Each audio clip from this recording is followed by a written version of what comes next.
Let's talk about one of the most underrated superstars of this generation of WWE.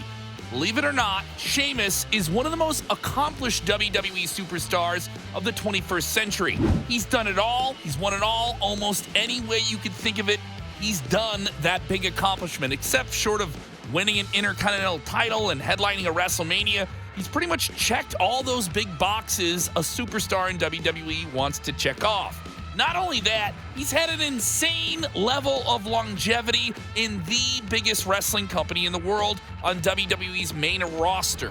15 years in counting, 4 world championships, 12 overall titles, a Money in the Bank briefcase, a Royal Rumble, and he was even a King of the Ring for a little while back in 2010.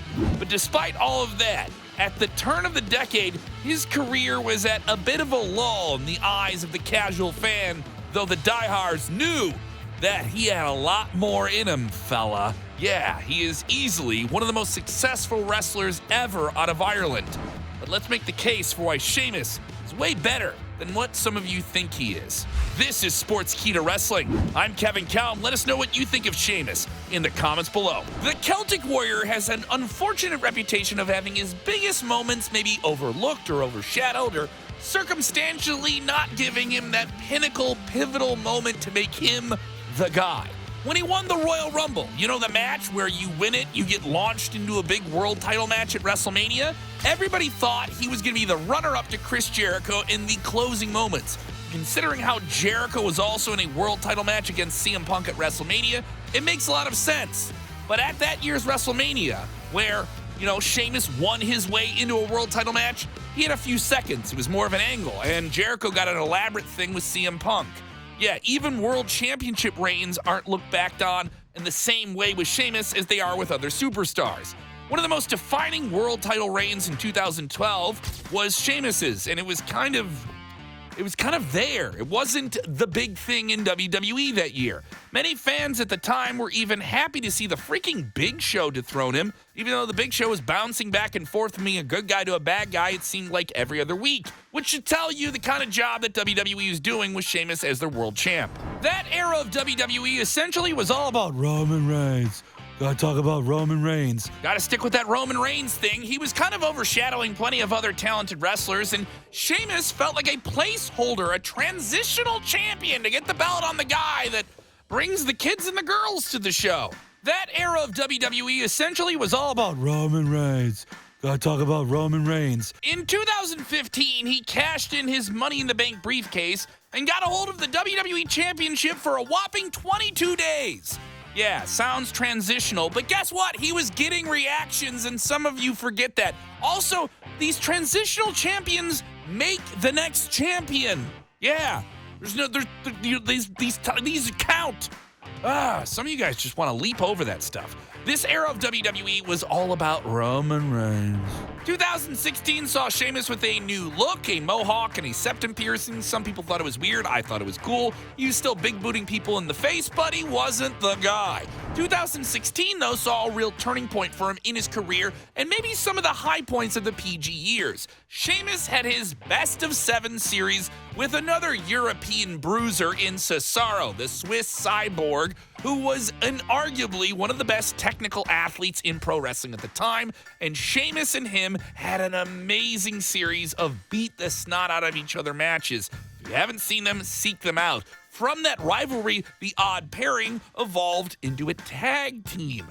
Yes, the tag team division needed new blood, and they were the Bar. You had to raise your standard to meet the Bar. And they succeeded, winning the Raw tag team titles 4 times and the SmackDown titles once. They were the tag division.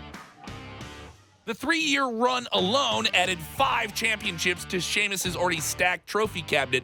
But some of you are saying, but he's still just this guy. Stop it! Just like how his career was revitalized in an incredible year in 2016, it took a dip, arguably maybe one of the worst years of the PG years. 2019, yeah, before, Triple H took over everything. The Bar came to an abrupt end before the pandemic. Sheamus suffered a concussion that would keep him out for months, so Cesaro was drafted to Raw, and the Bar just kind of ended. Ending nearly a 3-year storyline like that, and fans kind of got deflated.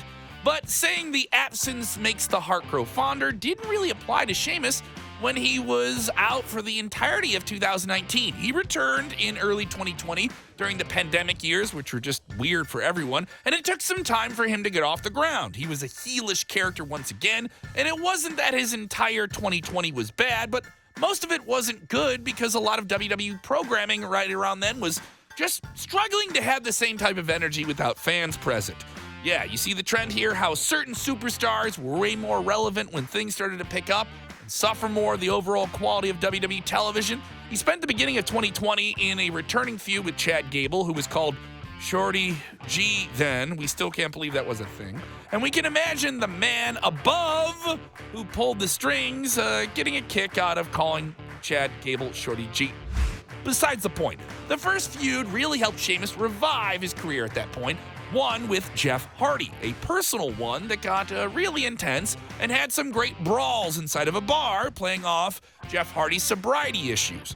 We're not gonna lie, it had its weird moments. It was uncomfortable seeing some of those things and addiction issues play out on television, but WWE went for the throat to grab fans' attention during a challenging time with the pandemic. There wasn't too much else going on SmackDown post-pandemic. WrestleMania 36, that weird time where, unlike his story with the bar, the rivalry of Jeff Hardy and Sheamus had a strong ending in a bar of all places. That bar fight was something special. Go seek it out. We're actually kind of missing WWE experimenting with those matches during those pandemic times.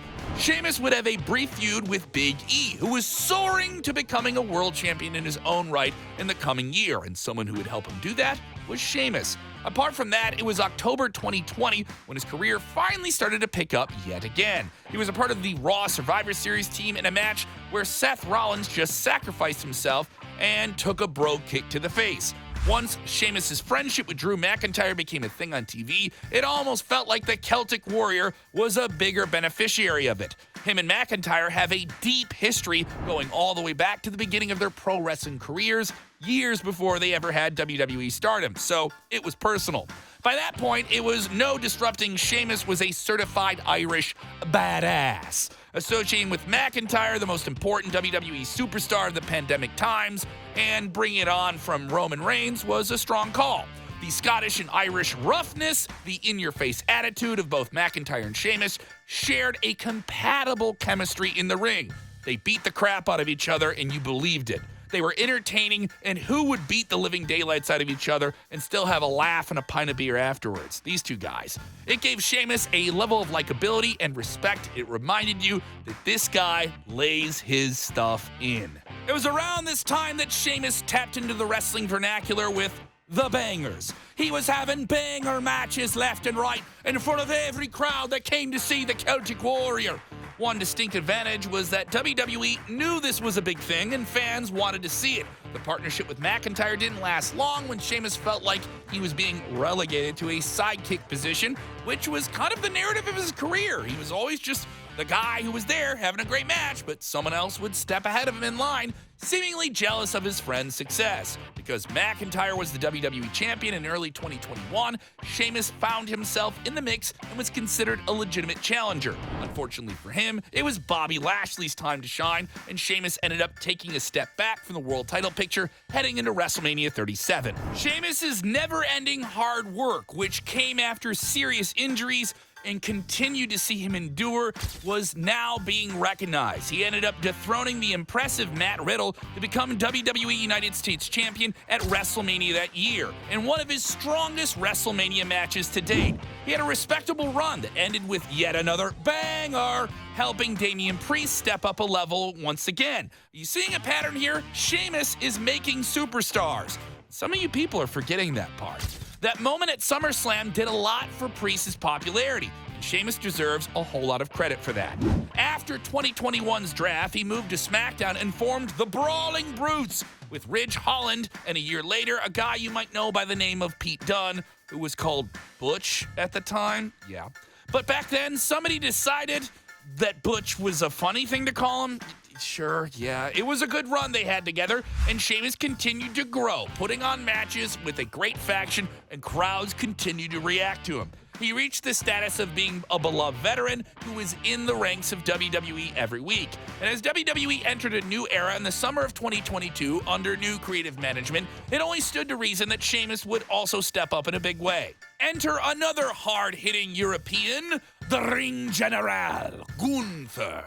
He was a few months into his eventual record-breaking reign as WWE Intercontinental Champion, and he was yet to have a match that really cemented it all. You knew he had it, but you needed to hear the ka-chunk of, this guy is the guy. In front of 62,000 roaring fans in Europe, they stole the show, and Gunther and Sheamus exchanged chops and hard strikes on a level we've not seen in many major WWE matches in quite some time. And they had, in the eyes of some, maybe one of the best WWE premium live event matches of the year. In terms of beating an established veteran, the match against Sheamus was probably the biggest, bruising win of Gunther's career up until that point. For the Ring General, he would skyrocket into becoming the greatest Intercontinental Champion of all time. Sheamus may not have won the title, but he won the respect of every single person watching. I don't care if you're Gen Z or Gen Alpha or you're new, and he's not the flavor of the month. No, he's kicking that guy in the mouth and having a great match, win or lose. Getting a standing ovation from an entire stadium after losing is maybe one of the greatest signs of respect and admiration for a pro wrestler. And Sheamus got it that night in Cardiff, Wales. His performance was so incredible that evening that he truly went from being a villain to a hero. It was quite organic and quite beautiful. Later that year, he participated in the first War Games match on the WWE main roster, though he wasn't winning in that match. In 2023, Sheamus found himself gunning for the IC title and Gunther. This time, he'd have to deal with his frenemy, Drew McIntyre, in the mix in an outstanding triple threat match at WrestleMania in Los Angeles. But it was Gunther who walked out with the title. Edge handpicked Sheamus for something special. His last match in WWE that took place on SmackDown. A special one. It'd be the last time we'd see the rated R superstar in WWE, at least for the foreseeable future. And their match was truly one of the best SmackDown televised matches in quite some time. A momentous one that saw the rated R superstar leave for All Elite Wrestling. And the man he chose to have that special match with was another respected veteran in Sheamus. So in the farewell, he faced the man he shared the ring with. And although Sheamus lost, it was another sign of respect from another legend in the industry. Sheamus wasn't just another guy. He was one of the guys. In 2024, Sheamus returned from a long spell of injuries, which followed the Edge match, this time one with his shoulder. But it seemed he had picked up right where he left off, having banger after banger after banger. He's been mixing it up with young guns like Pete Dunne, Ludwig Kaiser, and others, and continues to elevate them. The case of Sheamus is a curious one. On one hand, he's reached the point in his career where he is unanimously loved, respected, and undeniably a leader in the WWE locker room. But even after all that appreciation, it still feels like those great, unfiltered moments of success have eluded him on the biggest stages that WWE truly has. In the eyes of some, Sheamus seems like one of those guys whose career will get a lot more appreciation once it's done and he hangs up his boots. We hope that isn't anytime soon, and he looks to have more bangers in the chest of great matches of his career. His career renaissance in the last 4 years has been nothing short of amazing, and it's worth noting, it hasn't involved a lot of championships. It's involved a lot of great matches.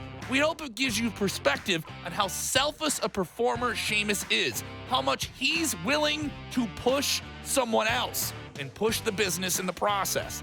The fact that we're probably seeing a gazillion photos of Sheamus's chest being bloodshot red should show you his appreciation for the art of brutality that is pro wrestling. We'd argue that the last 4 years of his career might have done more to boost his popularity and maybe give him more respect in the eyes of younger fans who overlooked him. Yeah, more bangers are to come.